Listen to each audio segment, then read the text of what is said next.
The biggest mistake I ever made in my marriage wasn't what I thought at the time. It was far worse. I thought a small mistake would go unnoticed, brushed off as nothing. But when my strong husband found out, the revenge he planned shook my world and left me with nothing but regret. My name is Claire.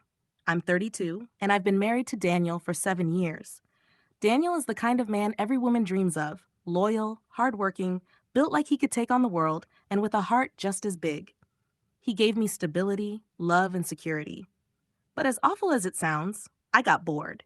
It started when my old college friend Matt reappeared in my life. He was charming in that smooth, carefree way.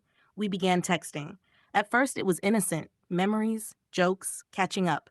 But then the conversations turned flirtatious. I told myself it was nothing serious, just harmless fun. A small mistake, right? One night, while Daniel worked late, I met Matt for drinks. Nothing happened beyond a kiss. I felt guilty but told myself Daniel didn't need to know. He'd never find out. But secrets have a way of coming out. Daniel noticed the late night texts, the way I hid my phone, and my sudden excuses. He never confronted me right away. Instead, he watched, listened, and waited. I had no idea that my husband, the man I thought was blind with trust, was piecing everything together silently. The breaking point came one Saturday. Daniel suggested we host a small dinner with friends and family. I thought nothing of it. I even dressed up nicely, feeling smug that I had both my stable husband and my little secret thrill on the side.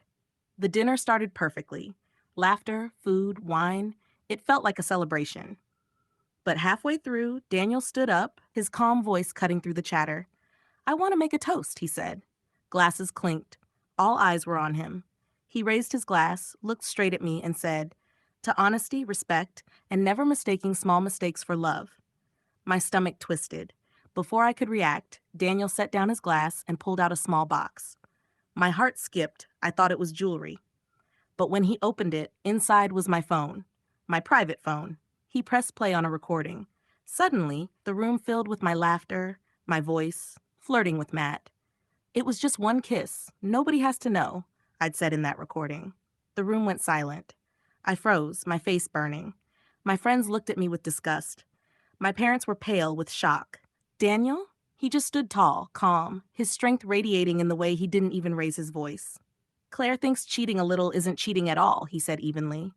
"But to me, betrayal has no size. Big or small, it destroys trust." Tears filled my eyes. I tried to speak, to explain, but he lifted his hand. "No more lies. Everyone here deserves to know who you really are." He turned to Matt, who had foolishly joined the dinner because he thought Daniel was clueless. "And you," Daniel said with a cold smirk, "thanks for proving that snakes can smile too." Daniel didn't yell. He didn't break down. Instead, he announced in front of everyone that he'd already filed for divorce. He had gathered every piece of evidence, texts, call logs, even security footage from the bar. He was prepared. Then came the final blow. Daniel revealed that he had transferred all joint accounts into his sole name, legally done with his lawyer weeks earlier when he first suspected me. The house, the cars, even the savings. I was entitled to nothing because of the prenup I had signed without caring years ago.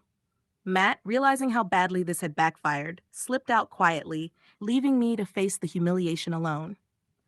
That night, Daniel packed his bags, not because he had to, but because he didn't want to spend another second in the same space as me. His last words before walking out cut deeper than anything. "You thought it was a small mistake, Claire. My mistake was believing you were worth my loyalty." The aftermath was brutal. Friends cut ties. My own family sided with Daniel.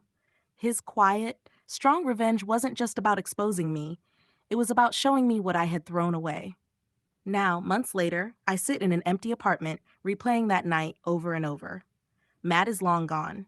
Daniel is thriving. His business is booming, his social circle stronger than ever. And me? I lost the only man who ever truly loved me, all because I thought a small betrayal didn't count. Sometimes revenge doesn't come in screams or fights. Sometimes it comes in silence, in strength, and in walking away while leaving the betrayer to drown in their own guilt. If you like this story, please subscribe and turn on notifications.